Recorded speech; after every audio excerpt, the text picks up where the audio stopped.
तो hello guys, कैसे आप सब लोग। मैं जब एक्सप्लेन करने वाला हूँ मैकेनिकल आर्म का एपिसोड 3। तो चलिए स्टार्ट करते हैं। तो हम यहीं पर देखते हैं कि हिकारू और आल्मा ये सारे लोग एक साथ होते हैं और वहीं पर क्वेन कहने लगता है कि जब तुम सो रहे थे तो मैंने तुम्हारा बॉडी सर्च किया, तो मतलब तुम्हारे अंदर कुछ भी पावर नहीं है और किसी मैकेनिकल आर्म को कंट्रोल करने के लिए बहुत ज़्यादा पावर चाहिए होती है, लेकिन तुम्हारे पास तो उससे भी कम है।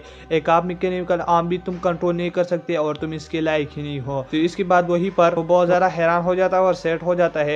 और इसके बाद वहीं पर आकिया आ जाती है जो कि कहने लगती है कि नहीं, हिकारू काबिल है, अगर इसने आल्मा को जगाया है तो मतलब इसके अंदर कुछ होगा और हमें बस इसको ट्रेन करना है। तो इसके बाद वहीं पर आल्मा कहने लगता है कि अगर मैं यहीं पर आया हूँ तो वो हिकारू की वजह से है और वो मुश्किल वक्त में खराब लोगों की मदद करता है, यानी मजबूर लोगों की मदद करता है और ये बहुत अच्छा आदमी। तो वहीं पर क्वीन कहने लगता है कि आल्मा, यही तो बात है कि मतलब तुम्हें अपने प्लेस बैक याद नहीं है। और इसके बाद हम आकिया और हिकारू को देखते हैं जहाँ पर वो साइतामा के कोर्स को पूरा कर रहे होते हैं और वहीं पर हिकारू कहने लगता है कि सारा कुछ तो आल्मा कर रहा है, मैं क्या कर रहा हूँ। तो वहीं पर आकी कहने लगती है कि हिकारू, हमें बस तुम्हारा माइंड ट्रेन करना है और कुछ नहीं, कि मतलब तुम आल्मा को सही से यूज कर सको।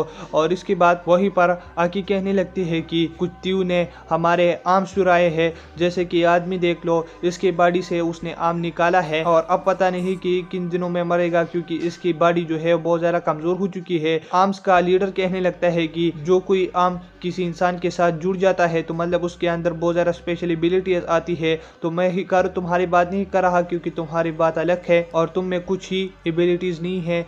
और इसके बाद वहीं से वो लीडर चला जाता है और फिर हम एक जगह पर देखते हैं जहाँ पर एक गर्ल कह रही होती है कि उस लड़के ने क्यों आर्टिफिशियल मैकेनिकल आर्म को चुराया और वो तो इनकम्प्लीट था। तो वहीं पर वो कहने लगते हैं कि उस लड़के ने हमारे फैमिली को बदनाम कर रखा है और उसे ढूंढो।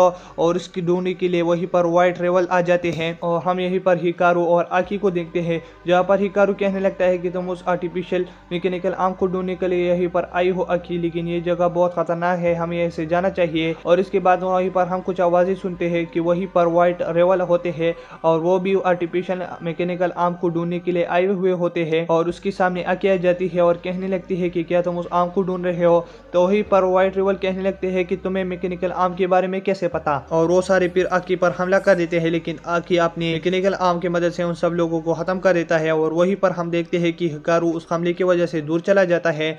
और इसके बाद वहीं पर वो लड़ ही रहे होते हैं और फिर आकी एक आदमी को देखता है जिसका नाम जुन होता है, जिसके पास आर्टिफिशियल मैकेनिकल आर्म होता है। और वो उसे कहने लगता है कि तुम्हें ऐसे जाना होगा, क्योंकि उसको इसके बारे में कुछ नहीं पता। और वहीं पर हम देखते हैं कि व्हाइट रिवल का लीडर जो है ना, अपनी मैकेनिकल आर्म से एक बाइक बुला लेता है और फिर वो जुना और हिकारू के पीछे चला जाता है। और वहीं पर हम देखते हैं कि हिकारू के सामने व्हाइट रिवल के लोग होते हैं जो कि कहने लगते हैं कि ए लड़के, हमें बस ये जुन चाहिए और तुम यहीं से चले जाओ। और फिर वो पर हमला कर देता है, लेकिन हिकारू अपनी आर्म की मदद से खुद को बचा लेता है। और वहीं पर व्हाइट रिवल का लीडर कहने लगता है कि ये तो एक लकी डे है, यहीं पर ट्रिगर आर्म भी है और हम इसको ले लेंगे गिफ्ट में। और फिर वो उसे ले लेता है, लेकिन वहीं पर आकी आ जाती है और वो अपनी मैकेनिकल आर्म की मदद से वहीं पर व्हाइट रिवल का लीडर को हरा देता है और उसे पूछने लगता है कि आर्टिफिशियल मैकेनिकल आर्म कहाँ है, लेकिन उसको कुछ नहीं पता होता। और फिर आकी हिकारू के पास चली जाती है और उसे कहने लगती है कि मैंने तुमसे कहा था कि मेरे से दूर मत जाना, तुम मेरे से दूर क्यों गए और क्या तुम मरना चाहते हो। तो वहीं पर हिकारू कहने लगता है कि तुम हमेशा कहते हो कि ऐसा करो वैसा करो, क्या मैं खुद कुछ नहीं कर सकता। और फिर इसके बाद वहीं से हिकारू चला जाता है नाराज होके। तो वहीं पर जुन कहने लगता है कि मुझे बस हिकारू से उसका आल्मा छीनना है और ये तो काम आसान हो गया। लेकिन वहीं पर आकी आ जाती है और वो जुन से कहने लगती है कि तुम हिकारू से क्या चाहते हो। लेकिन वहीं पर जुन कहने लगता है कि मेरे रास्ते से हट जाओ और फिर वो अपनी आर्म को निकाल लेता है। तो वहीं पर आकी बहुत ज्यादा हैरान हो जाती है और फिर वो आकी से लड़ने लगता है। और इसके बाद हम आल्मा और हिकारू को देखते हैं जहाँ पर आल्मा कहने लगता है कि हमें आकी के पास वापस जाना चाहिए, लेकिन हिकारू कहने लगता है कि नहीं। और फिर हिकारू के पास आकी का फोन आ जाता है तो फिर वो उसे उठा लेता है। तो वहीं पर जुन कहने लगता है कि मैंने तुम्हारे आकी को हरा दिया है और मैंने उसकी मैकेनिकल आर्म को ले लिया है जोर से। तो तुम्हें पता होगा कि मतलब अगर तुम किसी से मैकेनिकल आर्म छीनो तो वो कुछ दिनों में मर जाते हैं। तो मतलब आकी की लैब डेंजरस में है और तुम्हें मुझे एक जगह पर मिलना होगा। और फिर वो उसे लोकेशन भेज देता है। तो इसके बाद हम देखते हैं कि जुन की लोकेशन पर हिकारू चला जाता है और वहीं पर जुन कहने लगता है कि कैसे हो, और फिर वहीं पर हिकारू कहने लगता है कि मुझे ये मैकेनिकल आर्म दे दो, लेकिन वो नहीं दे रहा होता है, जिसकी वजह से वो दोनों लड़ने लगते हैं।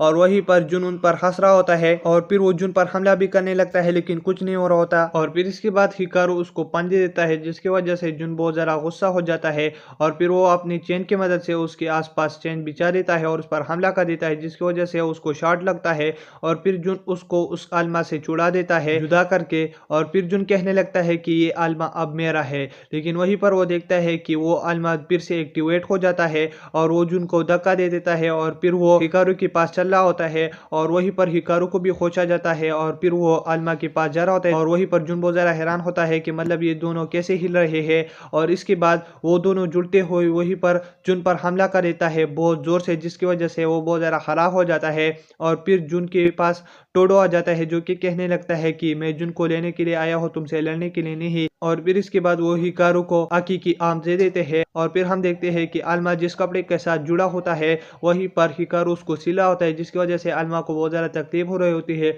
और वहीं पर आकी भी आ जाती है और फिर वो उसके साथ मदद कर रही होती है। और इसी के साथ ये एपिसोड खत्म हो जाता है। अगर आप मेरे चैनल पर नहीं हो तो मेरे चैनल को सब्सक्राइब करें और वीडियो देखने के लिए थैंक्स।